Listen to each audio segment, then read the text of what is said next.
Welcome. However you're listening tonight, let yourself settle in and drift towards sleep. Tonight, we're going back to a time when a ship called the Argo was carrying some of the most famous heroes in Greece toward a kingdom far beyond their own shores. They had already been at sea for many days when they reached a narrow passage leading into the Black Sea. The Argonauts knew about this place before they arrived. A blind king named Phineus had warned them that two enormous rocks stood on either side of the passage, and that these rocks did not remain still. They moved toward one another. From aboard the Argo, Jason and the others watched as the two rocks moved toward one another, narrowing the gap ahead of them. They came together with enough force to close the passage completely, then separated and opened the channel again. These were the Symplegades, the clashing rocks. There was no other route to Colchis. If the Argonauts wanted to continue their search for the Golden Fleece, the Argo would have to pass between them. Phineus had told Jason how to test the crossing. Before taking the ship into the passage, they were to release a dove. If the bird was crushed between the rocks, they were not to follow it. But if it managed to reach the other side, the Argonauts were to row after it and trust that their ship could do the same. They waited until the rocks had collided once more. As they began to separate, a dove was released from the bow of the Argo. The bird flew into the opening. For a few moments, there was nothing between the dove and the far side of the passage. Then the rocks changed direction and began moving toward one another again. The dove continued forward as the space around it narrowed. The rocks struck, but the bird had made it through. Only the tips of its tail feathers were caught as the two sides came together behind it. The Argonauts had their answer. As the rocks began to separate once more, the men took their places at the oars. Jason gave the order, and the Argo began moving towards the opening. Once they entered the passage, there would be no room to turn the ship around. They would have to reach the other side before the rocks closed again. The Argonauts began to row. But their journey had started long before they reached these waters. It had begun back in Greece, with a king who had received a warning about the future, and a young man returning home with only one sandal. Long before Jason and the Argonauts reached the clashing rocks, Jason had grown up far from the kingdom where he had been born. His father, Aeson, belonged to the royal family of Colchis, but the kingdom was ruled by Phineus. While Jason was still young, he was sent away and raised by Chiron, the wise centaur who lived on Mount Pelion. Years passed before Jason returned to Colchis. By then, Phineus had already received a warning concerning his rule. He had been told to beware of a man who would appear before him wearing only one sandal. Phineus also had reason to fear the involvement of Hera. He had failed to honor the goddess with sacrifice, and Hera had not forgotten the insult. She would eventually become one of the divine powers working against him. Jason knew nothing about this when he began his journey toward Colchis. On the way, he reached the flooded river Argonauts. Near the water, he encountered an old woman who needed help crossing. Jason did not know that the woman was Hera. The goddess had taken the form of an old woman while testing the righteousness of the people she encountered. Jason took pity on her and lifted her onto his shoulders. He carried her through the rushing water. Hera remembered what Jason had done. Phineus had denied her the honor she was owed, while Jason had stopped to help her without knowing that she was a goddess. From then on, Hera looked on Jason with favor. During his crossing of the Anaurus, Jason lost one of his sandals in the river. He continued toward Colchis, wearing only the sandal that remained. When he arrived, Phineus was conducting a sacrifice to Poseidon. He saw Jason and noticed immediately that the young man had only one sandal. The warning he had received had finally taken a recognizable form. Phineus approached Jason and asked him a question. If an oracle had warned Jason that one of his fellow citizens was destined to kill him, what would he do with that man? Jason answered that he would send him to retrieve the Golden Fleece. Whether the answer came from Jason himself or through Hera's influence, it gave Phineus exactly the opportunity he needed. He ordered Jason to do what he had just proposed. Jason was to bring back the Golden Fleece. The fleece lay far to the east in the kingdom of Colchis, beyond the familiar waters of Greece and at the far end of the Black Sea. It hung from an oak in a sacred grove of Ares and was guarded by a serpent that never slept.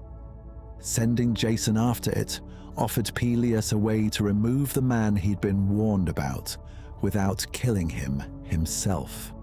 Jason accepted the quest, but the Golden Fleece had not always been in Colchis. Years before Jason's journey began, it had left the Greek world on the back of a remarkable ram, carrying 2 children toward the distant kingdom where its golden hide would remain. The Golden Fleece had reached Colchis many years before Jason was sent to retrieve it. Its story began in Boeotia, with a king named Athamas and his 2 children, Phrixus and Helle.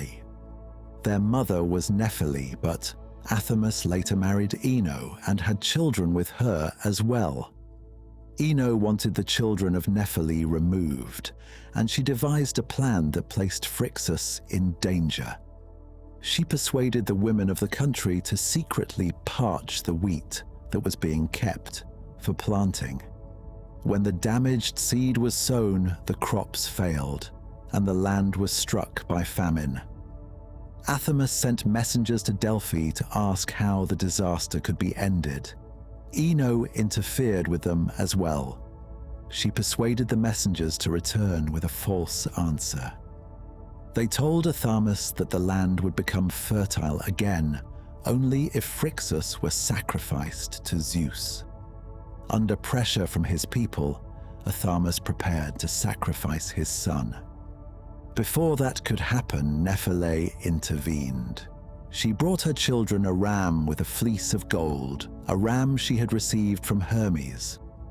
Phrixus and Helle climbed onto its back, and the animal carried them away through the sky. They traveled east, leaving Greece behind. The ram carried them over land and sea until they reached the narrow waters separating Europe from Asia. There, Helle fell from its back. She disappeared into the water below. Her brother continued the journey without her. The stretch of sea where she fell became known by her name, the Hellespont. Phrixus and the golden ram continued eastward until they eventually reached Colchis, the kingdom of Aeetes. Aeetes received Phrixus rather than turning him away. He gave him his daughter Chalciope in marriage. Phrixus remained in Colchis and raised a family there. The ram's journey, however, was over. Phrixus sacrificed the animal to Zeus and gave its golden fleece to Aeetes. Aeetes placed the fleece in a grove sacred to Ares, fastening it to an oak. There it remained under guard. A great serpent watched over the tree, a creature that did not sleep and would not allow anyone simply to approach the fleece and carry it away. By the time Jason was ordered to retrieve it, the golden fleece had been in Colchis for a generation. Phrixus had built a life there, and his sons had grown up as members of Aeetes' extended family. That connection would eventually matter to Jason. Long before the Argo reached Colchis, the Argonauts would encounter the sons of Phrixus themselves, shipwrecked and far from home. They would become guides and allies to the men who were traveling east to retrieve the fleece their father had once brought to Colchis. For now, however, Jason was still in Iolcus. He knew what Peleus had demanded of him, and he knew where the Golden Fleece was said to be. What he did not yet have was any way to reach it. A voyage to Colchis required a ship, and the vessel prepared for Jason's journey would become almost as famous as the heroes who sailed aboard it. Its name was the Argo. Jason now knew where he had to go. Colchis lay far to the east, beyond the Aegean, beyond the narrow passage into the Black Sea, and beyond coasts that most of the men around Iolcus had never seen. Reaching it required a ship built for a journey unlike any Jason had undertaken before. The man who helped create that ship was Argus, working with the help of Athena. Under her guidance, the vessel was built at Pagasae, on the coast below Mount Pelion. It was made for 50 oars. Athena also added something that made the ship unlike an ordinary vessel. From the sacred oak at Dodona, she brought a piece of timber and fitted it into the Argo. The wood possessed a voice. At moments during the expedition, the ship itself would be able to warn the men who traveled aboard it. When the work was finished, the vessel was called the Argo, after Argus, its builder. But a ship capable of reaching Colchis was only part of what Jason needed. He also needed men willing to go with him. Word of the expedition spread, and heroes began arriving from different parts of Greece. Chiron had advised Jason to bring Orpheus, whose music could affect not only people, but the world around him. Orpheus joined the expedition carrying his lyre. Heracles answered Jason's summons as well. He came while still engaged in the labors imposed upon him by Eurystheus, and he brought with him the young Hylas, who carried his bow and arrows. Castor and Polydeuces came from Sparta. Peleus and Telamon joined the expedition. So did Zetes and Calais, the sons of the north wind Boreas. Wings grew from their ankles, and before the voyage was over, their ability to fly would become important. There were seers among the company, including Idmon, who understood the signs of birds and sacrifice. There were men experienced in sailing. Among them was Tiphys, whom Athena herself had encouraged to join the expedition. He understood the sea and the weather. He also understood the movements of the stars and the conditions under which a ship could safely travel. He would become the Argo's helmsman. Even Peleus could not completely control who answered Jason's call. His own son, Acastus, joined the expedition despite his father's wishes. Argus, who had helped Athena build the ship, would sail aboard it as well. By the time the company had gathered at Iolcus, Jason was no longer preparing to leave with a small group of companions. Some of the most remarkable men of their generation were preparing to sail together. The people of Iolcus came out to watch them make their way toward the shore. Jason's departure was different. His mother, Alcimede, knew that her only son was leaving on a voyage from which he might never return. His father, Aeson, was already an old man. As Jason prepared to leave the house, his mother held him and wept. Jason tried to reassure her. Athena had given him reason for confidence, and Apollo had given favorable signs concerning the voyage. Eventually, he left his parents behind and made his way through Iolcus towards the beach at Pagasae. The Argonauts were waiting near the ship. Before they could sail, however, one question still had to be settled. Someone had to command them. Jason gathered the men together beside the Argo and asked them to choose the strongest among them as their leader. The answer came quickly. The heroes turned toward Heracles. If leadership belonged simply to the strongest man present, there was little reason to choose anyone else. But Heracles refused. Jason had gathered the expedition. Jason had called them together and given them a common destination. Heracles told the others that the man responsible for assembling them should also be the man who led them. The Argonauts accepted his decision. Jason would command the voyage. Their first task under his leadership was not to sail, but to get the Argo into the sea. The ship had been built on the shore, and the men now had to move its enormous weight towards the water. Under the direction of Argus, they secured the hull and dug a path toward the sea. Polished rollers were placed beneath the keel. The Argonauts divided themselves along the sides of the ship. Tiphys climbed aboard and called out the moment for them to push. Together, they drove the Argo forward. The rollers turned beneath its weight as the ship moved down the prepared track. The men kept pushing until the hull finally entered the water. Only then could they begin arranging themselves aboard. The rowing benches were assigned by lot, although one position was deliberately left for Heracles and Amycus because of their strength. Tiphys was entrusted with the steering oar. The mast, sails, equipment, and provisions were placed aboard, but Jason still did not give the order to leave. Before beginning the voyage, he built an altar on the shore to Apollo, the god whose oracle had promised to show him the path across the sea. Jason then prayed that Apollo would guide the Argo safely to its destination and eventually bring the expedition back to Greece. As the sacrifice burned, Idmon watched the flames and the smoke. The signs gave him an answer.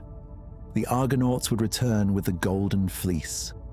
But the promise of success came with something darker. Before they reached home again, they would endure many hardships. And Idmon already knew that he himself would not complete the journey. He had understood his own fate before joining Jason. Somewhere far from Greece, in Asia, he was destined to die. He had sailed anyway. The Argonauts heard that their expedition would succeed. They also knew that at least one of the men standing among them would never see Colchis again. That evening they remained beside the sea. The men ate together and talked as darkness settled along the shore. By the following morning, the time for preparation was over. Tiphys woke the others and called them aboard. Then the Argo itself gave a cry, urging the men to begin their journey. The voice came from the sacred timber Athena had placed within the ship. The Argonauts took their assigned places. Their weapons were stored near them. Heracles sat near the middle of the vessel, his club beside him, his weight pressing the ship noticeably deeper into the water. The ropes holding the Argo to the shore were released. Jason poured wine into the sea. As the ship began to move, he looked away from his homeland with tears in his eyes. Orpheus began playing his lyre, and the rowers found their rhythm in his music. The oars entered the water together. Along the coast, people watched the Argo depart.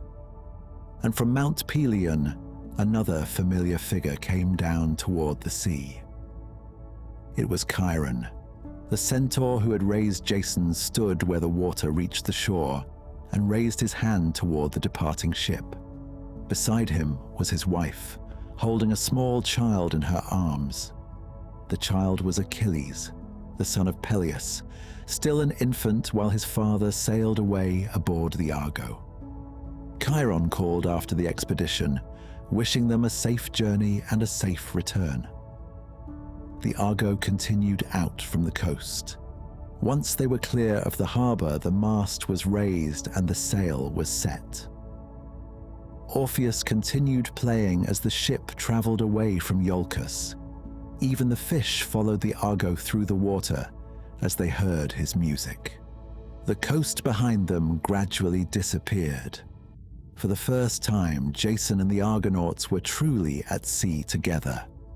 Their journey to the Golden Fleece had begun, and their first major landfall would be the island of Lemnos. The Argo continued north across the Aegean until the Argonauts reached the island of Lemnos. Something had recently happened there that the men aboard the ship knew nothing about. The women of Lemnos had neglected the worship of Aphrodite, and the goddess had punished them. Their husbands turned away from them and began taking women captured during raids in Thrace. The women eventually took revenge. They killed their husbands and the Thracian women who had replaced them, and then killed the other males on the island as well. There was one important exception. Hypsipyle, daughter of King Thoas, could not bring herself to kill her father. She secretly placed him inside a hollow chest and sent him out to sea, allowing him to escape while the other women believed he was dead. Hypsipyle then became ruler of an island without men. So when the Argo appeared offshore carrying dozens of armed strangers, the women of Lemnos prepared for battle. The women gathered near the coast wearing armor. The Argonauts remained aboard their ship. A herald was sent ahead, and the confrontation was avoided. The women then faced a different question. An elderly woman named Polyxo reminded them that without men there would eventually be no younger generation to inherit the farms, tend the herds, or defend Lemnos. A ship filled with young men had arrived unexpectedly at exactly the moment the island needed them. The Argonauts were invited into the city. Jason was received by Hypsipyle, who concealed the killings from him. She told him instead that the men of Lemnos had abandoned their wives and settled in Thrace. She offered Jason more than hospitality. He could remain on Lemnos and take the authority once held by her father.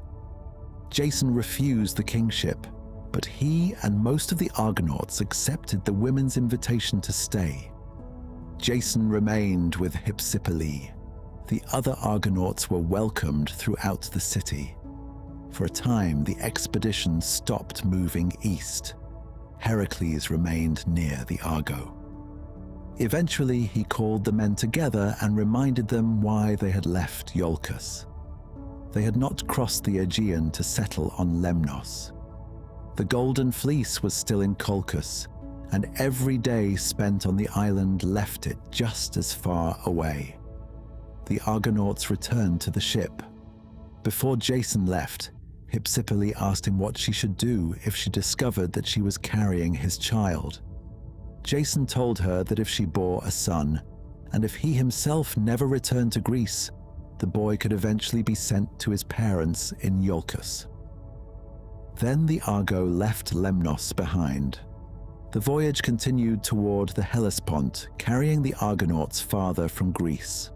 Their next hosts would be the Doliones, ruled by a young king named Cyzicus.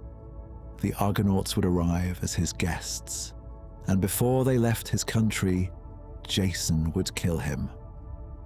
After leaving Lemnos, the Argonauts continued through the Hellespont and into the waters beyond it. The Argo eventually reached the country of the Doliones, a people ruled by a young king named Cyzicus. Cyzicus came down to meet the strangers himself.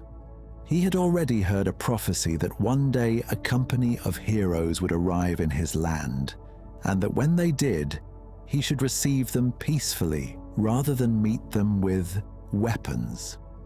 So when Jason explained who the Argonauts were and why they were traveling east, Cyzicus welcomed them.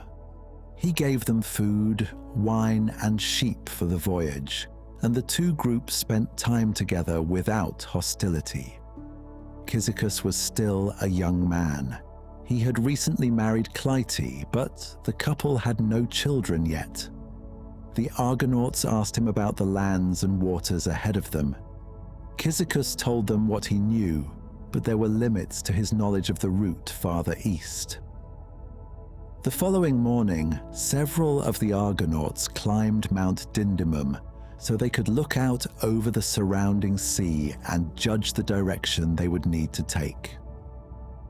Heracles remained below with some of the younger men near the Argo. While the others were away, another danger appeared. On the opposite side of the mountain lived a race of earthborn giants. Each had 6 arms, 2 extending from the shoulders and another 4 from the sides of the body. The giants came down from the mountain carrying enormous rocks and threw them into the water around the harbor. They were trying to close the entrance and trap the Argo inside. Heracles saw what they were doing and took up his bow. He shot at the giants as they approached. The Argonauts returning from the mountain soon joined him. Together, they attacked the giants with arrows and spears until the harbor entrance was clear again. The danger passed. Jason and Cyzicus had met as friends. The king had supplied the expedition, and his people had helped receive men who were passing through their country on the way to somewhere else. There seemed to be no reason for the Argonauts to remain. They returned to the Argo, released the ropes, and sailed away. For the rest of the day, the ship traveled under sail. Then night came, and the wind changed. Contrary gusts caught the Argo and drove it back toward the coast it had just left. In the darkness, the Argonauts could not clearly see where they were going. Eventually, they found land and hurried ashore. None of them realized that they had returned to the country of the Doliones. The people on shore did not recognize the Argo either. The Doliones lived with the threat of attacks from neighboring enemies. When armed men suddenly landed during the night, they believed one of those attacks had begun. Cyzicus put on his armor. Only hours earlier he had been the Argonauts' host. Now, he went out with his men to fight the strangers who had appeared on his shore. The Argonauts believed they were defending themselves against an unknown enemy. Neither side could see enough in the darkness to understand what had happened. The fighting began. Spears struck shields as the two groups collided near the shore. Heracles killed several of the men attacking them, while Acastus, Peleus, Telamon, and the others fought beside him. Jason encountered an armed man coming toward him and drove his spear into his chest, not knowing that the man he had just killed was Cyzicus. The fighting continued until the Doliones finally broke. They retreated toward their city. Only when daylight came could the Argonauts clearly see where the wind had brought them. They recognized the coast, and then they recognized the men lying on the ground. Among them was the young king who had welcomed them, fed them, and sent them on their way only the day before. Jason had killed his own host. There was nothing that could undo what had happened.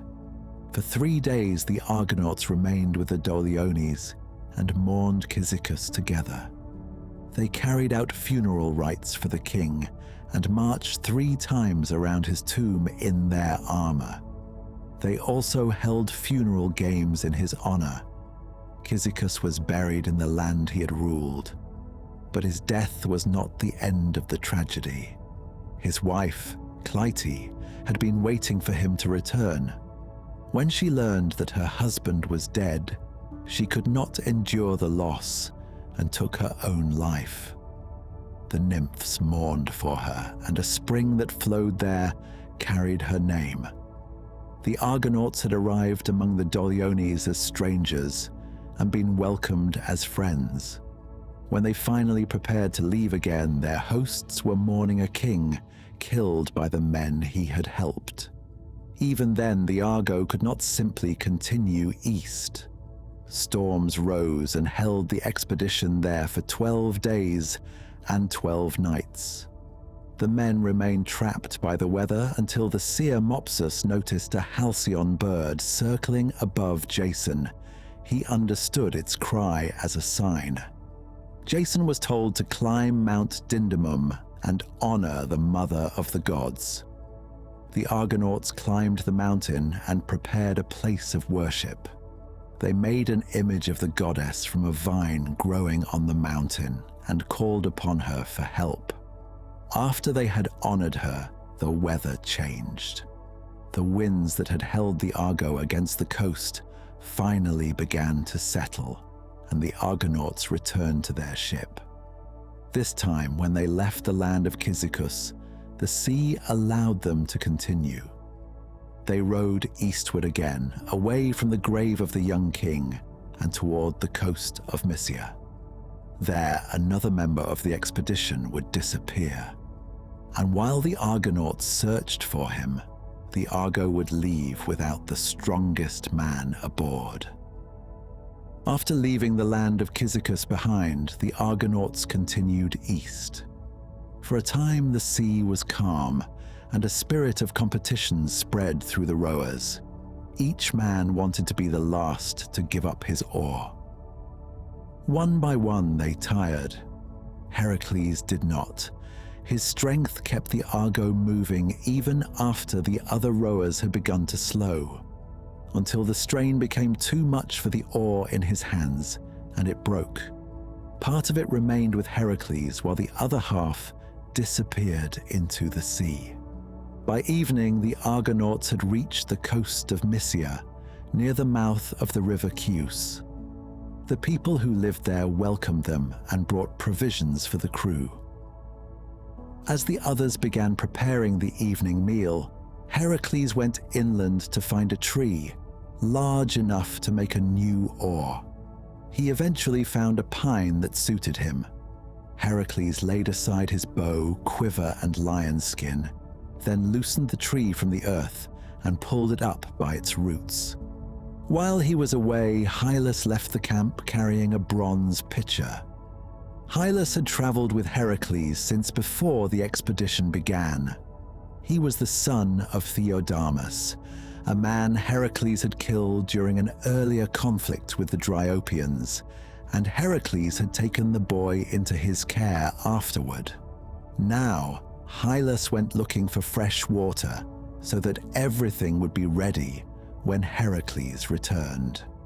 It was already night. He followed the paths away from the shore until he reached a spring called Pygae. Nymphs inhabited the country around it.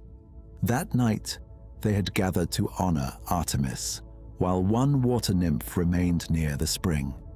She saw Hylas approaching in the moonlight. He did not see her. Hylas knelt beside the water and lowered his bronze pitcher into the spring. As the vessel filled, the nymph reached for him and put one arm around his neck. With her other hand, she caught his arm. Then she pulled him into the water, and Hylas cried out. Only one of the Argonauts heard him. Polyphemus had been walking nearby when the sound reached him. He drew his sword and ran toward the spring, fearing that Hylas had been attacked. Wild animals or men hiding in the darkness might have taken him. He searched around Pygae but found no trace of him. Then he encountered Heracles returning through the woods with the pine he had chosen for his new oar. Polyphemus told him what he had heard. Heracles dropped the tree and ran toward the spring. Heracles searched through the darkness, calling Hylas by name, while Polyphemus searched with him. Neither man knew that the boy had been taken beneath the water. They looked through the woods and along the paths around the spring, expecting at any moment to find some sign of where Hylas had gone. They found nothing. The search continued through the night. Back at the shore, the other Argonauts were preparing to leave. Near morning, a wind began to rise. Tiphys saw the opportunity and called the men aboard. The Argonauts raised the anchors and set the sail. The wind carried the Argo away from the Mysian coast. At first, no one realized who was missing. Only after daylight spread across the water did the men discover that Heracles was no longer aboard. Neither was Polyphemus, and Hylas had disappeared as well. The realization immediately divided the crew. Telamon was furious and accused Jason of deliberately abandoning Heracles so that the greatest hero in Greece would no longer overshadow him. The argument became serious enough that some of the men wanted to turn the Argo around and return to Mysia. Before they could do so, something rose from the sea beside the ship. It was Glaucus, a divine figure from the depths. He told the Argonauts that they were not to go back for Heracles. Heracles was meant to return to Greece and continue the labors he had been given by Eurystheus. His path no longer led toward Colchis. Polyphemus would remain behind as well. He was destined to establish a city near the place where Hylas had vanished, and Hylas himself had not been killed by robbers or torn apart by an animal. A water nymph had taken him. The search on land would never find him. Then, Glaucus disappeared beneath the sea. Telamon understood that Jason had not arranged the loss of Heracles, and the anger between them ended. But the result could not be changed. The Argo continued east without the strongest man who had sailed from Iolcus. Heracles remained behind in Mysia, still searching for Hylas, and Polyphemus remained there with him. For the men aboard the Argo, the expedition had changed. When they had left Greece, Heracles had seemed capable of overcoming almost any physical danger they might encounter. At Cyzicus, his strength had helped destroy the earthborn giants. During the rowing contest, he had driven the Argo forward after the others had tired. Now he was gone. Jason and the remaining Argonauts would have to continue without him. Their next destination lay farther along the coast, in the country of the Bebrakes. There, another man was waiting for strangers to arrive. His name was Amycus, and no visitor was allowed to leave his land until someone had fought him with bare hands. After leaving Mysia without Heracles, the Argonauts continued east. They sailed through the night and continued through the following day. As evening approached, they reached the country of the Bebrakes and brought the Argo ashore. They needed a place to spend the night before continuing toward the Bosporus. But the coast where they had landed belonged to a king named Amycus, a son of Poseidon. Amycus had imposed a law on strangers who entered his country. No visitor was allowed to continue his journey until one of them had faced the king in a boxing match. Many strangers had already been forced into the contest, and many had died. Now, Amycus approached the Argonauts and demanded that they choose one man from their company to fight him.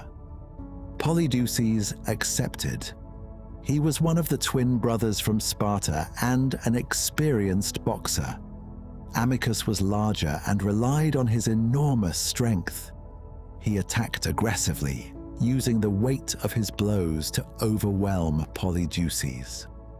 Polydeuces fought differently, moving around the king, avoiding his heaviest attacks and waiting for openings.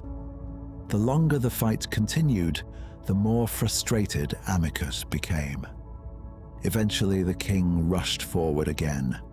Polydeuces avoided the attack and struck him near the ear. Amycus collapsed and did not rise again. The Bebryces rushed toward the Argonauts when they saw their king fall, and the boxing match became a wider fight. Jason and the others took up their weapons and drove them back. The Argonauts remained on the coast that night. The following morning, they returned to the Argo and continued east. They crossed the Bosporus to the opposite shore, entering Thrace. There they encountered a blind old king named Phineus. Unlike Amycus, Phineus had no intention of preventing their journey. He could help them continue it. Phineus was a prophet, and he already knew that the Argonauts were coming. Phineus possessed knowledge that other men did not, but his gift had brought punishment. He had revealed too much of what the gods intended, and Zeus had taken away his sight. His punishment did not end there. Whenever food was placed before Phineus, winged creatures called Harpies descended upon him. They swept down before he could eat, carrying away some of the food and fouling what remained so badly that no one could touch it. Phineus had been left weak and starving. When the Argonauts arrived, he told them that he knew who they were and why they were traveling east. He could also tell them how to reach Colchis, but first he needed their help. Among the Argonauts were Zetes and Calais, the winged sons of Boreas. When they saw the condition Phineus was in, they agreed to drive the Harpies away. The Argonauts prepared food and placed it before the blind king. Phineus had barely begun to eat when the Harpies appeared, sweeping down and seizing the food. This time, Zetes and Calais were waiting. The brothers rose into the air after them. The Harpies fled across the sea while the two Argonauts followed close behind. The pursuit continued until the goddess Iris appeared and stopped them. The Harpies were carrying out the punishment imposed upon Phineus and were not to be killed. Instead, Iris promised that they would never return to torment him. Zetes and Calais accepted her promise and returned. For the first time in years, Phineus could eat without waiting for the Harpies to descend. Then, he kept his promise to Jason. The Argonauts were approaching one of the most dangerous parts of their journey. Before they could enter the Black Sea, they would have to pass between the Symplegades, the clashing rocks. No ship had ever passed safely between them.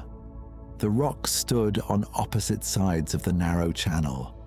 They repeatedly rushed together, then separated again. Anything caught between them would be crushed. Phineus told Jason not to send the Argo between them immediately. They were to take a dove with them and release the bird first. If the dove passed safely through, the Argonauts should follow it and row with everything they had. If the bird was crushed, they should abandon the attempt. Phineus also described the route that waited beyond the rocks, giving the Argonauts landmarks along the Black Sea that would eventually lead them toward Colchis.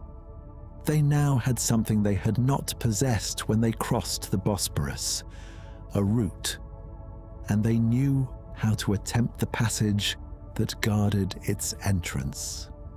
The Argonauts thanked Phineus and returned to the Argo. Ahead of them lay the narrow channel, and somewhere between its cliffs, the two great rocks were still moving together and apart. Soon, the Argonauts would release the dove. Then they would have to follow it. The Argonauts left Phineus and continued toward the entrance of the Black Sea. His warning traveled with them. Before they could continue east, the Argo had to pass between the Symplegades, the clashing rocks. The passage narrowed as they approached, with steep cliffs rising above the water on either side. Then, the Argonauts heard them. A deep crash rolled through the channel as the two rocks came together, sending water upward between them before they separated again. The men aboard the Argo could now see what Phineus had described. The rocks did not simply stand on opposite sides of the passage. Again and again they rushed together, closing the channel completely before pulling apart. Anything caught between them would be crushed. Tiphys held the Argo back while the crew prepared. They had brought the dove Phineus had instructed them to carry. One of the men took the bird and waited. The rocks collided once more and the sound echoed from the cliffs. Then they began to separate. The dove was released and flew directly towards the opening.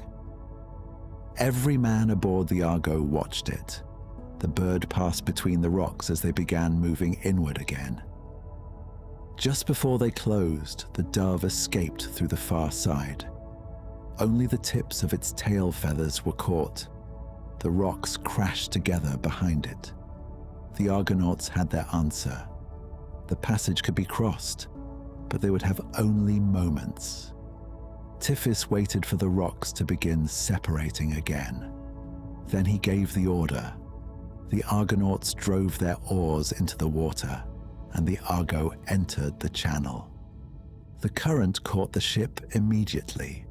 Water surged between the cliffs, pulling the vessel forward and then resisting it as the rocks moved. Tiphys fought to keep the Argo straight while the rowers pulled together. There was no room now to stop, and no way to turn around. Behind them, the rocks began moving again. They were closing. The Argonauts rowed harder. The Argo had almost reached the far side when the current changed beneath it, and for a moment, the ship lost the progress it had made. The rocks continued inward. Then Athena appeared. She placed one hand against one of the rocks and held it back. With her other hand, she drove the Argo forward. The ship shot through the remaining gap. A moment later, the Symplegades crashed together, catching only the ornament at the very end of the stern and shearing away part of it. The Argo itself was through. The Argonauts continued rowing until the rocks were safely behind them. Then they slowed and, for the first time since entering the passage, could look back.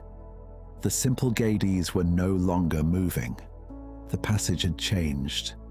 It had been ordained that once a ship successfully passed between the rocks, they would become fixed in place forever.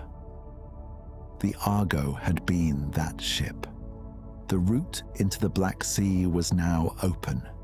Tiphys had brought them through alive, but the helmsman knew how close they had come to destruction. He told the others that even his skill would not have been enough without Athena. Jason answered that he no longer feared the dangers ahead as he once had. Athena had promised him help before the voyage began, and now the goddess had protected the Argo when there had been no other way through. The Argonauts continued east. The sea beyond the rocks was different from the waters they had left behind. They were now inside the Black Sea, with the coast stretching east toward Colchis. The Argonauts followed it onward, but before they reached the kingdom of Aeetes, the expedition would lose the man who had guided the Argo from Iolcus and brought them safely through the clashing rocks. Tiphys would never see Colchis. Beyond the clashing rocks, the Argonauts followed the southern coast of the Black Sea eastward. Their next landfall was among the Mariandinoi, whose king, Lycus, welcomed them. Lycus already had reason to regard the Argonauts as friends. The Bebreeks were enemies of Lycus and his people, and their king Amycus had been killed by Polydeuces. When Lycus learned what had happened, he received the Argonauts warmly and provided what they needed for the voyage. During their stay, however, the expedition suffered its first deaths. Idmon had known before leaving Greece that he would not return home. While the Argonauts were gathering supplies, a wild boar charged from the reeds. One of its tusks struck Idmon in the thigh. Peleus and Idas attacked the animal and killed it, but the wound it had given Idmon was fatal. The Argonauts carried their companion back to the camp, where he died. The prophecy Idmon had understood before leaving Colchis had been fulfilled. The Argonauts remained for 3 days and buried him with honors. Then another loss followed. Tiphys became sick, and the man who had steered the Argo from Greece and guided it through the clashing rocks died before the expedition could leave the Mariandyni. For the first time since the voyage began, the Argo had no helmsman. The Argonauts chose Amycus to replace him and buried Tiphys near Idmon. In only a few days, the expedition had lost both its seer and the helmsman who had guided the Argo from Colchis and through the clashing rocks. When the Argonauts finally returned to the ship, 2 of the places among them were empty. Amycus took Tiphys's place at the steering oar. Then the Argo left the Mariandyni and continued east along the Black Sea coast. Ahead lay the river Thermodon, where the Amazons lived. Jason did not bring the ship ashore there, and the Argonauts continued along the coast before any encounter with them could begin. Farther east, they reached the island of Ares. The place was occupied by birds whose feathers could become weapons. As the Argo approached, one of the birds flew overhead and released a feather that struck Oileus in the shoulder. The Argonauts covered themselves with helmets and shields. Some continued rowing while the others protected them from the falling feathers. When they came close to the island, the men struck their spears against their shields and shouted. The noise filled the air, and the birds rose from the island in a great flock. They released their feathers as they fled, while the Argonauts remained protected beneath their shields.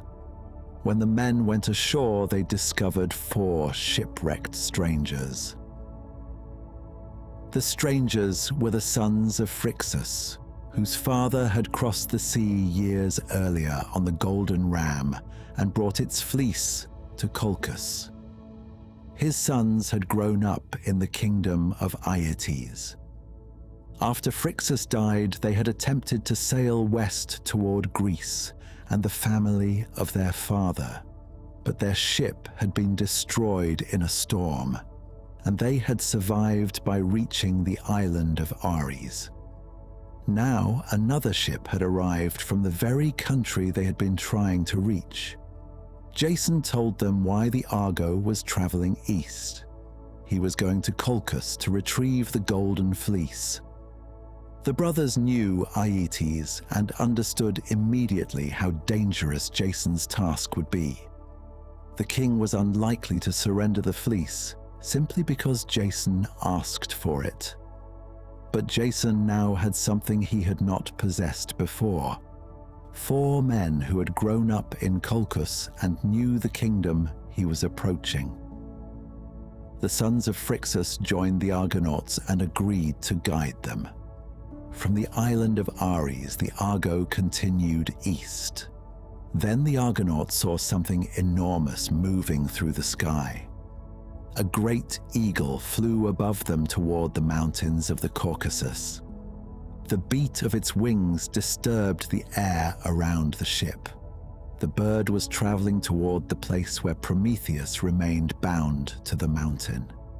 Soon afterward, the Argonauts heard his cry carrying across the distance. The eagle had returned again to feed upon his liver.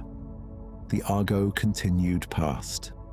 By night, the expedition was approaching the river Phasis. The sons of Phrixus guided them toward its mouth. Jason ordered the sail lowered, and the men took up the oars and entered the river quietly. On one side lay the city of Cutaia and the kingdom of Aeetes. On the other lay the sacred grove of Ares. Somewhere among its trees hung the object that had brought them across the sea. The Golden Fleece was finally close. Jason had reached Colchis, but reaching it had never been the impossible part of Peleus's command. Now he had to persuade Aeetes to give it to him. This is where we leave the story for tonight. The Argo has reached Colchis. The voyage across every strange coastline is behind them now. What's still ahead is harder. There's a king who won't give up his fleece easily. There are tasks meant to kill the man who attempts them. And there's a woman in that king's own household whose choice will decide everything that happens next. Part 2 of this journey will be our next episode. Until then, good night, and we'll see you soon.